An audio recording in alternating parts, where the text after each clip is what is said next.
ভাটপাড়া পৌরসভার ৮ নম্বর ওয়ার্ড ৫ নম্বর সাইডিংয়ে মোহাম্মদ হামিদের সাথে মোহাম্মদ লালুর সাথে বচসা হয়। হঠাৎই লালু মারধর করে, তারপর তাকে ভাটপাড়া স্টেট জেনারেল হাসপাতালে নিয়ে এলে চিকিৎসকরা মৃত বলে ঘোষণা করে। তবে সূত্র খবর কে বা কারা এই হাসপাতালে নিয়ে এলো তা এখনও হাসপাতাল কর্তৃপক্ষ বলতে পারছে না এবং পুলিশ নিশ্চুপ।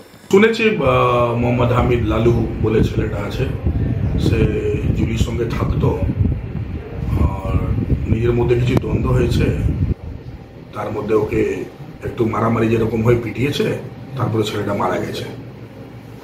কি কারণে মৃত্যু জানা গেছে? পিটিয়েছে ওকে। সমস্যাটা কি নিয়েছে?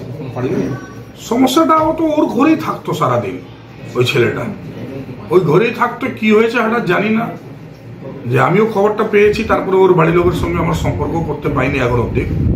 যে আমি যেটা শুনলাম যে ওকে পিটিয়েছিল, পরে যখন হসপিটাল নিয়ে গেছে তখন মৃত্যু ঘোষণা করেছে।